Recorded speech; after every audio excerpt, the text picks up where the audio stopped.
Hello and welcome to episode 13 of Give Yourself Some Leeway with me, your host, Eugene Lee. Following on from my episode on New Year's resolutions, I've already come across people that have let their New Year's resolution slip.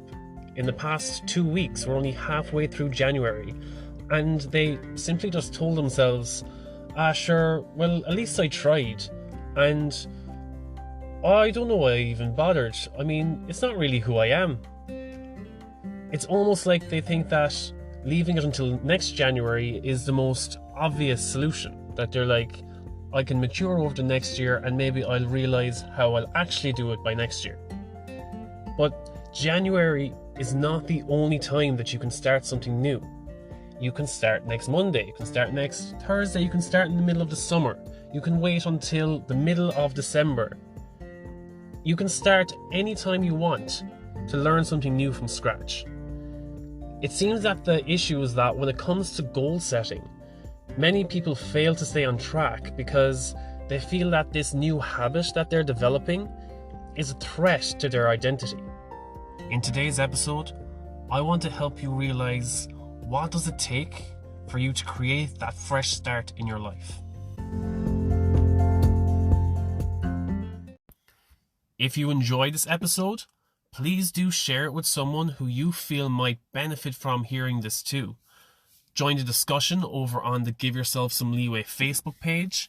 And if you could also rate this 5 stars on Spotify, it would really help improve the rating so that the show is more easily found. Thank you, and I really do hope you enjoyed this episode. January. It's that time of year again when everyone wants to make a fresh start. Maybe you want to become someone who works out every day, or does the same action that will lead to the desired result that you want. The only January blues that I'm going to be feeling this year is being blue in the face from telling people that you don't have to wait until New Year's resolutions as an excuse to make a change to better yourself. You don't need to wait until January to let go of your old identity that no longer serves you. You can step into a new identity anytime you want. What matters most is your desire to grow and evolve, to shift into the next best version of you. Not because you know that your life is guaranteed to be better there, that once you make the decision to make a change, you know that life is always going to be 50% good times and 50% bad times. But you know that you're ready to step outside of your comfort zone, to better yourself. You need to know you need to leave the safety of always staying the same. And now for the $1 million question. What does it take for you to create a fresh start in your life? In Give Yourself Some Leeway fashion, I've decided to simplify this and break it down into just 3 parts. Firstly, you need to learn how to let go of your past. Next, recommit to the parts of your life that you love. And finally, accept that failure is part of the process. Now let's dive deeper into this. Learning how to let go of your past.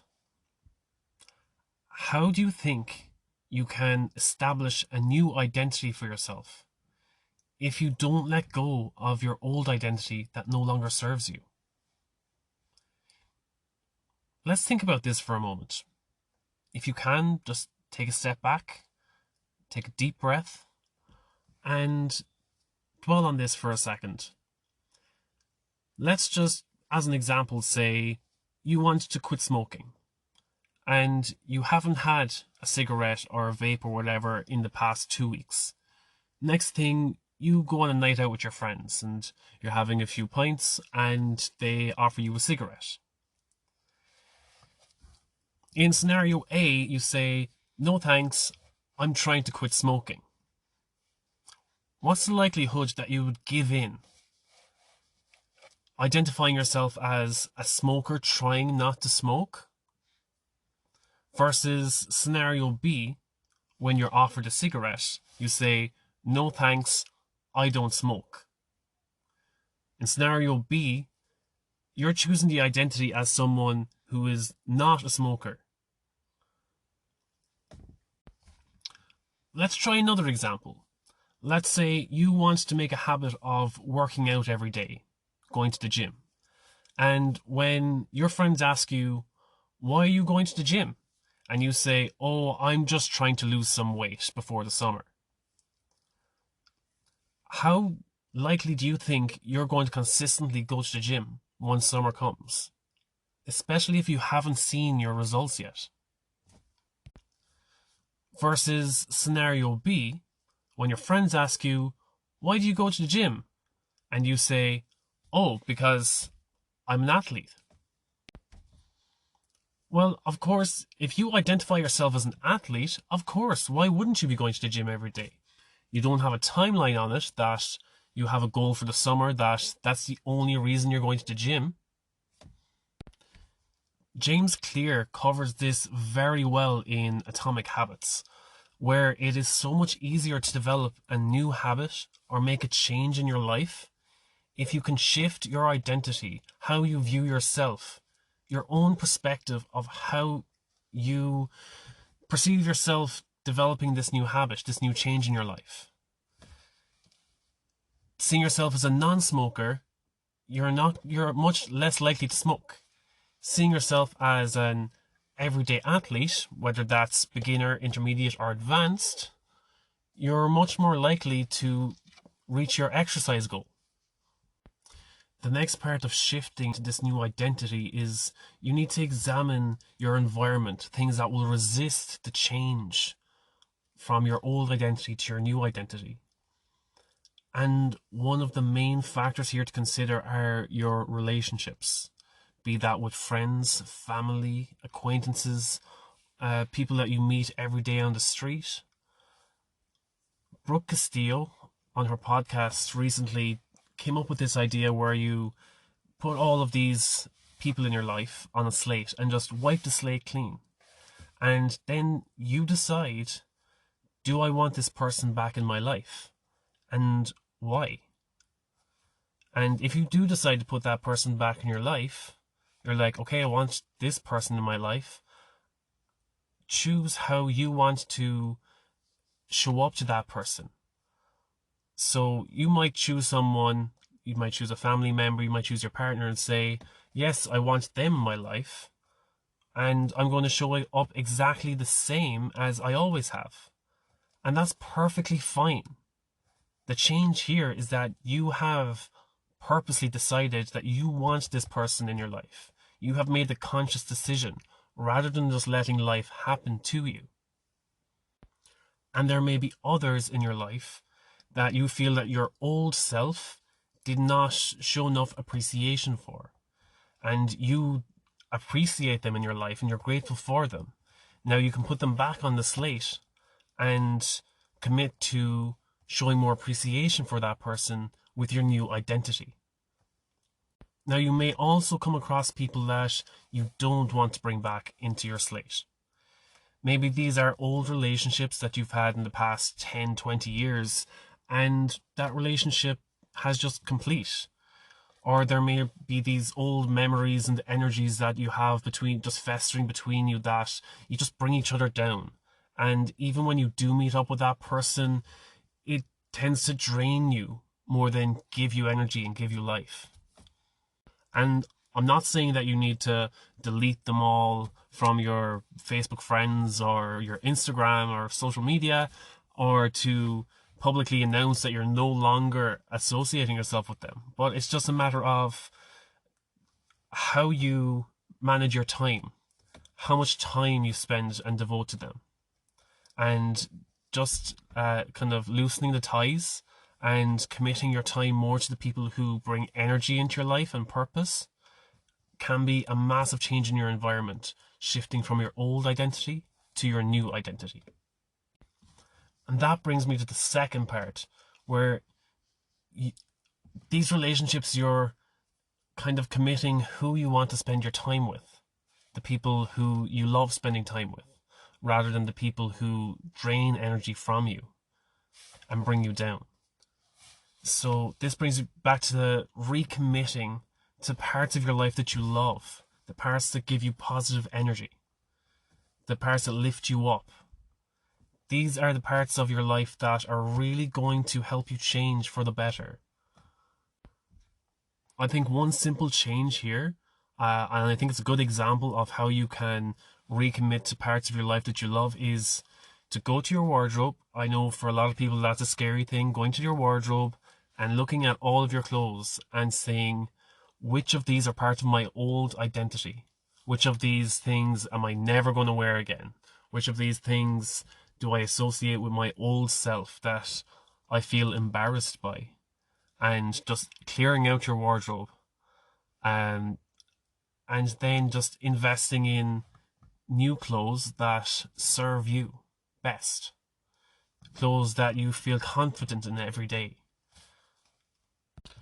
And I made this change myself not so long ago, where I wanted to make a capsule wardrobe, and I chucked out all the plaid shirts, Hawaiian shirts, all these ridiculous items that I was never going to wear, and I was definitely too embarrassed to wear them in public, and I only bought them for like festivals and things. And I realized, is this how I see myself now? And I realized it wasn't the identity that I wanted to see myself. I wanted to invest in my future self, so I created a minimalistic wardrobe so that I had less options, but that resulted in less decision fatigue when it came to how I dress.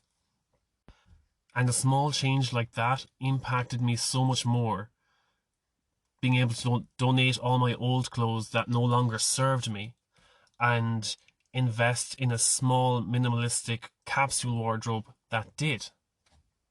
And of course, this is just one example. You might choose to recommit to an old hobby of yours. Spend more time on that hobby. Spend more time valuing a friendship. Spend more time cleaning your house. If that's really what makes you feel like living in a cleaner environment helps shift your identity into being proud of yourself. Again, this is just another example. And these again are all just examples. The list just goes on. Maybe it's something that you haven't given much thought to lately, and you've been distracted by all these small things in your life, and now you're finally making a conscious decision to change this thing, to invest in your new identity of self. And finally, I think this is the one part that stumps everyone when they're trying something new, when they're working on a new goal, when they're trying to make a fresh start. And that's that you have to accept that failure is part of the process. So many times people choose their New Year's resolution or they choose a goal, and when they don't see results after their 6 weeks or 10 weeks, they just give up. They were like, oh, I failed. This happens to me every time I try this. I always fail. And they give up and they don't try it again for another 1 or 2 years. Failure is just part of the process. Failure doesn't mean you have to give up. Failure doesn't mean that, okay, I fail now, it's time to quit. Imagine if Apple produced a faulty iPhone and they view that as a failure. Do you think they're going to completely shut down shop and never make an Apple product again? Think of a baker and they make a faulty batch of bread and the bread doesn't rise, and they're like, I am a failure, my bread didn't rise, this one batch didn't work out for me, I'm never going to bake again. If anything, failure is an opportunity. It doesn't mean give up. If anything, it means, okay, this failed, let's try a new method. Let's try something new. Let's see why it failed. Failure is an opportunity to grow. If you start a new goal and you fail to meet your goal, then it's like, okay, this is why it failed. Next week, I'm going to try better. Next week, let's not fail. you can repurpose that experience of failure as an opportunity to grow. Quitting does not serve you. One of my coaches, Cy Blackburn, always says that if you fail 8 out of 10 times, just do it 10 times. That's all it takes. So it's just that mental block that people have, that once they fail, they don't want to be identified as a failure in public. That it's almost like that failure lingers over them. And this is definitely something that, as a high achiever, you really experience. You're really conscious of your own failures. But it's when you shift your mindset and realize that failures are an opportunity to grow. It doesn't mean that you quit. It doesn't mean that you stop. But by being able to identify those failures, you can stop that from happening again. So you're giving yourself that opportunity to grow. So when you're setting your goal and you fail, you're giving yourself a learning opportunity to get past that block. I really hope these 3 points help you make a fresh start in 2023. Thank you, everyone, and I'll talk to you soon.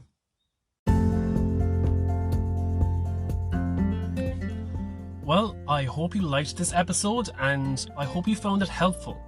And if you did, subscribe to the show, because it makes sure that you don't miss out on new episodes, and it also helps me because it increases the rankings of the show a little bit, which of course makes it a little more easily found by other people who may like it just as much as you.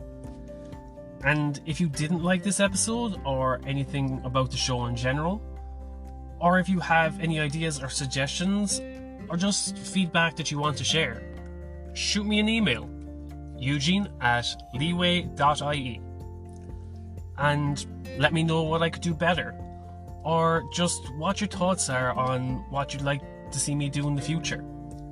I read everything myself.